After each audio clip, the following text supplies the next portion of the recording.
Next up, we have our sixth technique called the grasp for short, or the grasp of death as it's fully known. Death usually implying something like a choke in this case. So again, this is against a side headlock. So the person is going to grab you from your left side in this case, and you are going to be hunched over. Now, there are many ways to do this from a beginner standpoint. We tell them to stand with a spread stance. We tell them to bend over first, and then essentially you start your technique from this position. There are also ways to do this as you advance more. One of the things that I tend to do is I will have a prelude or a preemptive strike beforehand. So the person will actually punch you potentially in the stomach or sucker punch you in the stomach, bring you forward, and then obviously try grab you. That then in turn gives you a little bit more forward momentum and also something to react to. So when you're doing your technique, you're not kind of waiting here and then the person will grab you. For me, there's a level of conditioning that can happen there where you're conditioning a person. The minute they hear a technique name, they'll do this. What I like to do as time progresses is add that strike in, as I said, and that gives a kind of impetus to move forward as the headlock goes on. So again, in this case anyway, when we're doing it, we're going to take our position here. We'll take the ideal for now. We're going to bend forward and we're going to take our position in this. As we step forward then, we are going to step. And this technique used to be also known as the pincher at one point, I believe. So when we took our step forward, we will grab and pinch on the inside of the thigh. So the idea is that we're grabbing and squeezing. That could also potentially be the groin, depending on, availability of target or whatever else. But you're essentially pinching. The purpose of that pinch is to make the person arch up slightly and take the forward pressure off of you or the downward pressure off of you. So if someone is pinching on the inside of the thigh or the groin, the reaction could be potentially that you're lifting them up and you're taking some of the pressure off your own spine and allowing you to move a little better. From that position then, once we've done our pinch, we also have our right hand on the choking hand. So if the hand is wrapped around my neck, I'm going to pull from here.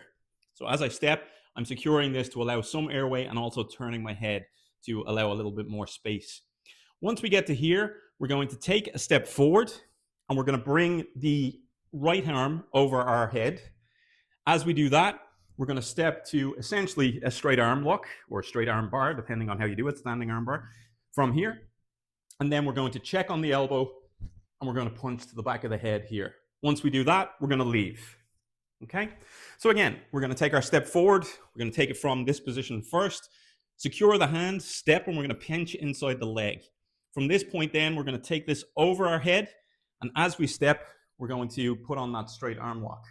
From here then, we're going to cover, keep a pinning check here, punch to the back of the head, and that's a vertical punch directly into the head, and then we're going to leave.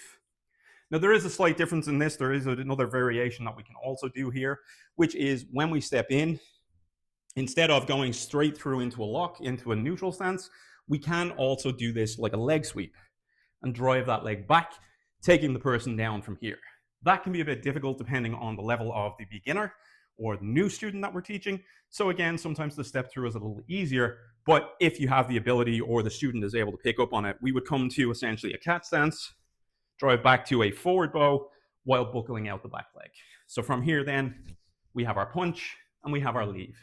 One final point on grasp with death is, and I've seen this written in some of the journals that are out there as well, oftentimes people will try and pin the attacker's right leg, put the pressure of their left knee on the back of the attacker's right leg, essentially then preventing them from coming up and using some leverage on them as well.